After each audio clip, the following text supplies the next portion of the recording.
तलाक होगा? ना, तलाक नहीं होगा, समझौता कर लेंगे। एक गायक है, उसको गायकी करने से ना रोका जाए।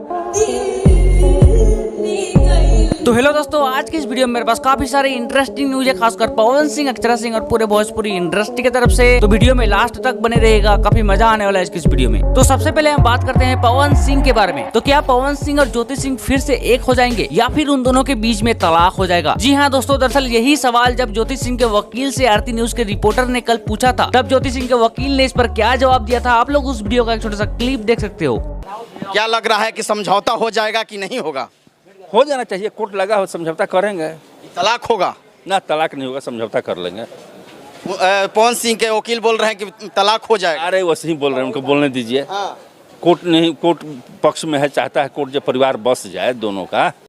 तो चलिए आगे बढ़ते हैं और अब बात करते हैं अक्षरा सिंह के बारे में। तो दरअसल 2 दिन पहले बिहार में एक इवेंट था, जहां पर अक्षरा सिंह के साथ साथ कुछ बॉलीवुड सुपरस्टार्स भी उस इवेंट में आए हुए थे। और उस इवेंट के दौरान अक्षरा सिंह ने एक बॉलीवुड सुपरस्टार्स को भोजपुरी अंदाज में प्रपोज कर दिया, जैसे कि आप लोग इस वीडियो में देख सकते हो। वीडियो दिखा के हमके फील दे गई,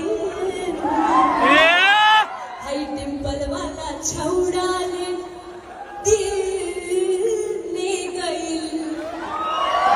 तो चलिए आगे बढ़ते हैं और अब बात करते हैं खेसारी लाल यादव और रितेश पांडे के बारे में। तो दरअसल आप लोगों को तो ये बात पता होगा कि Khesari Lal Yadav global music junction के अलावा किसी और कंपनी के लिए 2025 तक गाना नहीं गा पाएंगे। और यही बात जब एक इंटरव्यू के दौरान रितेश पांडे से पूछा गया कि आपको क्या लगता है, क्या खेसारी लाल यादव के साथ ये अच्छा हुआ या फिर बुरा हुआ, तो इसी का जवाब देते हुए रितेश पांडे ने क्या कहा, आप लोग उस वीडियो का एक छोटा सा क्लिप देख सकते हैं। आप तो जानते ही हैं, ऐसा कहा जा रहा है सुपरस्टार खेसारी जी को लेकर कि भाई 2025 तक उनका गाना नहीं आएगा। या आप इस मामले को क्या कहेंगे लेकर, क्या रिएक्शन होगा आप में? ये गलत है। एक गायक है, उसको गायकी करने से ना रोका जाए। अब जो भी बातें हैं बैठ के सलट ले, समझ लें, लेकिन एक गायक को गायकी करने से ना रोका। क्या बात है। तो आज का वीडियो देखकर आप लोगों को कैसा लगा, आप लोग अपनी राय कमेंट बॉक्स में जरूर बताइएगा। और वीडियो अच्छा लगा हो तो वीडियो को लाइक करके चैनल को सब्सक्राइब करना मत भूलिएगा। मिलते हैं नेक्स्ट वीडियो में, तब तक के लिए जय हिंद, जय भारत।